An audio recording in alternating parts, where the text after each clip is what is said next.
Good morning. Today, to the last episode of 2023 of Beautifully Made. And we are going into a new year, and I am dealing with a little bit of grief right now. So I'm just going to be very honest in this episode. And today's doodle is of our dog, our dog Violet. She's 11. And we are losing her. She has liver cancer. And this has been a very bittersweet holiday, having to say goodbye. So I am doodling her and talking about how being a creative, you wear your heart on your sleeve. I feel like a lot of creative people have big emotions and deal with them through their art.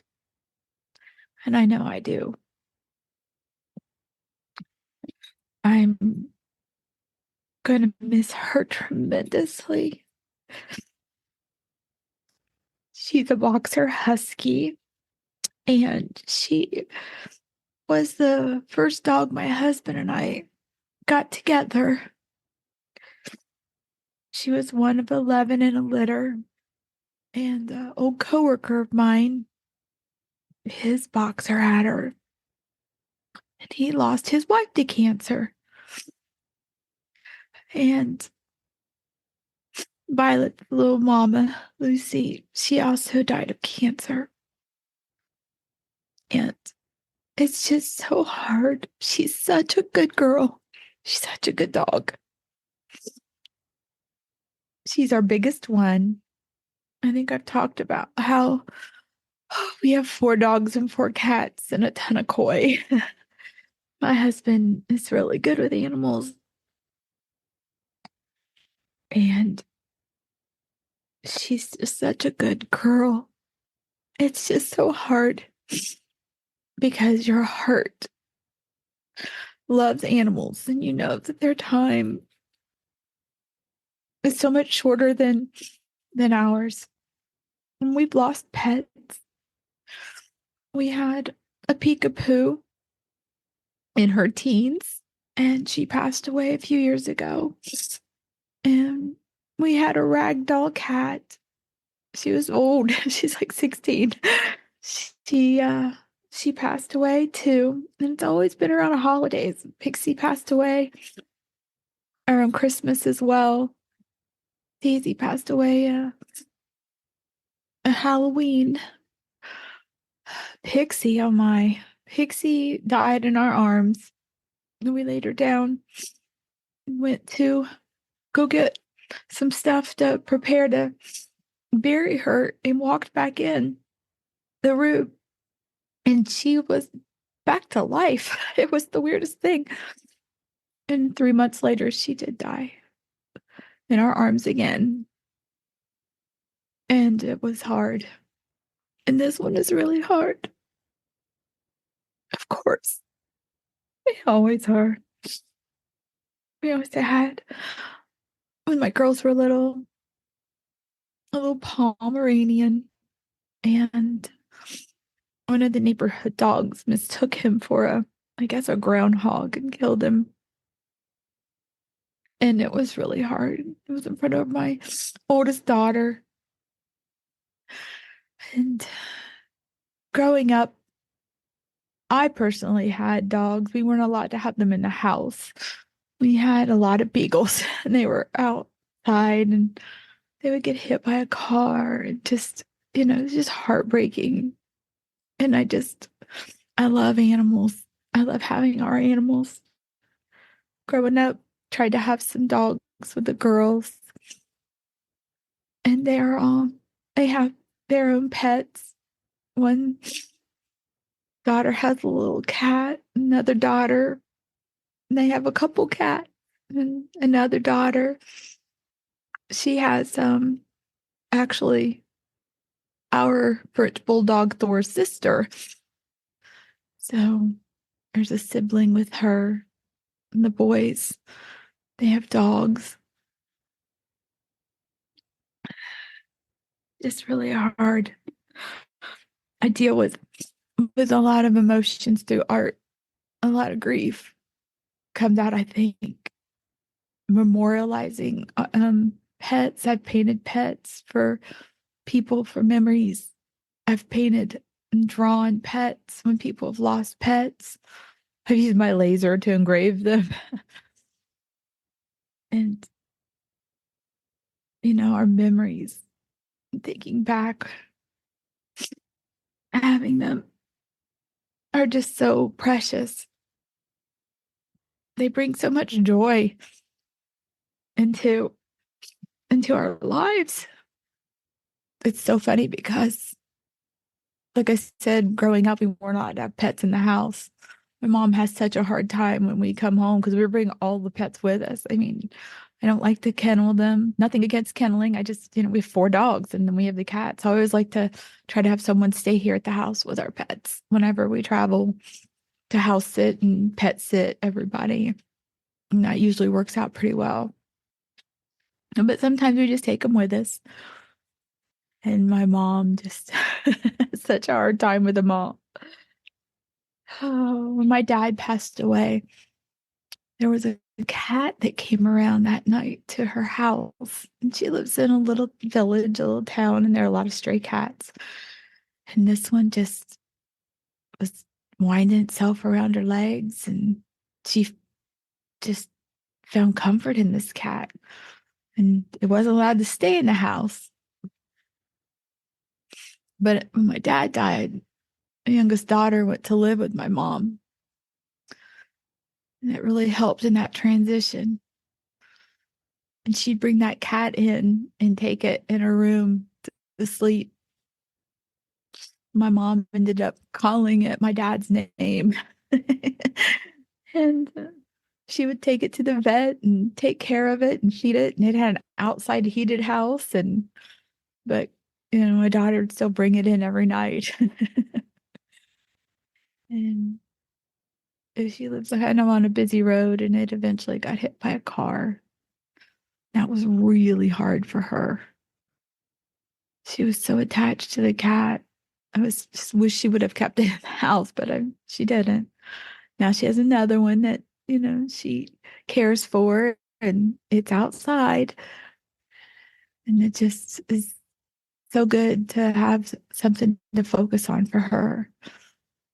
I know she likes taking care of that cat, which is funny, but it's comforting to me that she has a cat. It's just amazing how much joy a pet brings to your life, how much comfort, but you are their whole world. They're just so forgiving and loving.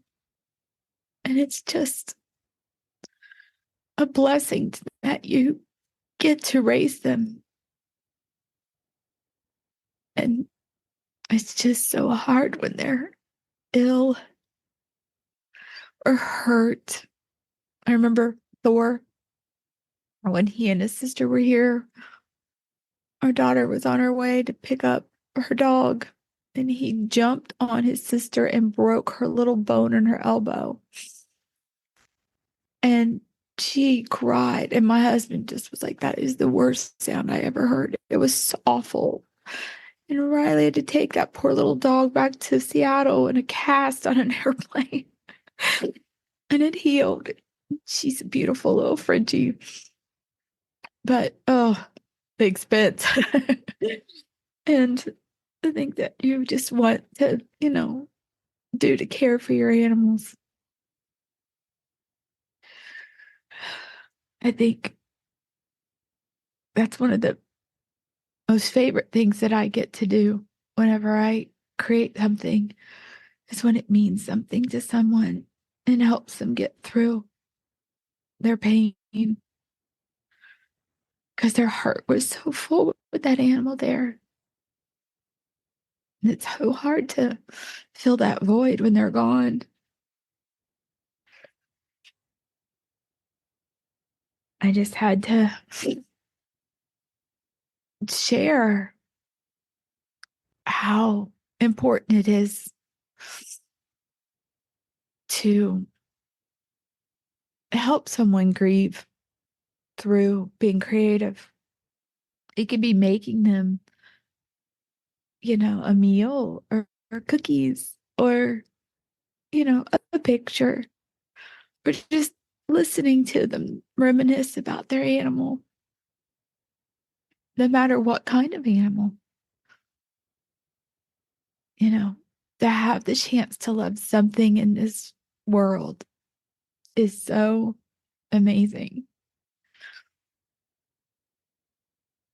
And it just speaks the just unconditional pureness of love.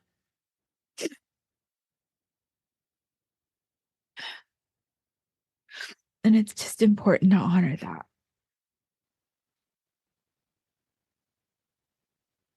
So I'm looking, I don't know. I don't know what I'm looking for going into the new year because I'm going to miss her. Oh, a whole bunch. Just loving our other animals, and continuing to care for them and remind them how much we love them. I know it'll be hard for them too, but you don't want them to suffer and you don't want them hurting. And we've tried to make her as comfortable and feel as loved as long as possible without going past that threshold of being selfish and just wanting her around because we don't want to let her go.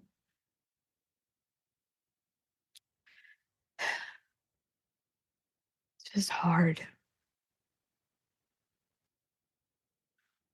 Just really hard. It's a hard decision to make and to deal with.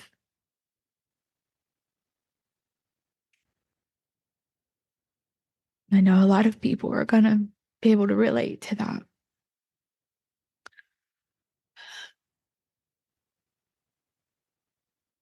I've missed there are others that have gone, beautiful memories of them, talk about them often, and the joy they brought to our lives.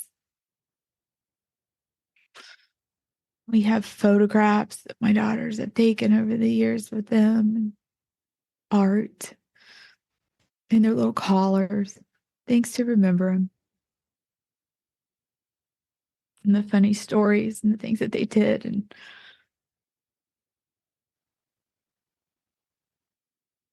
don't let it deter you from having a pet either. I don't want to have to lose something, so I don't want to start those feelings. Their lives are so short. They're so little. And if you have the time and energy and ability to care for an animal, the return of that is far greater than the momentary pain it takes when their time comes to get through it, because she knows that she was loved and cared for and celebrated and went on vacation with us. And she was a good girl. And we're better for having her in our lives to teach us patience and love.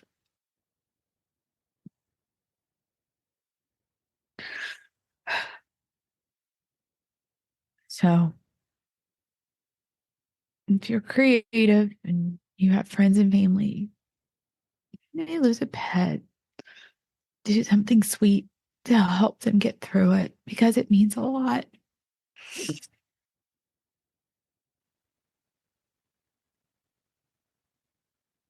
If you have a business, then you can allow pets, do it.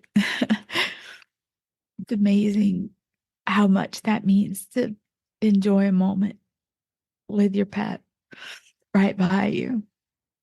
I'm always floored how in Seattle you can take your pets almost everywhere. And it's just so funny to see them in stores and stuff around here when people have them in the stores. We're always like, oh, look.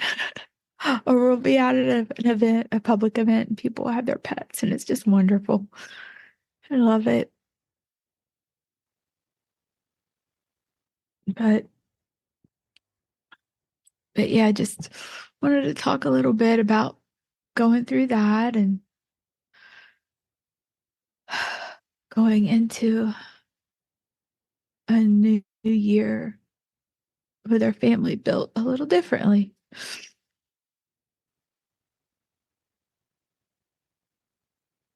So, so hard.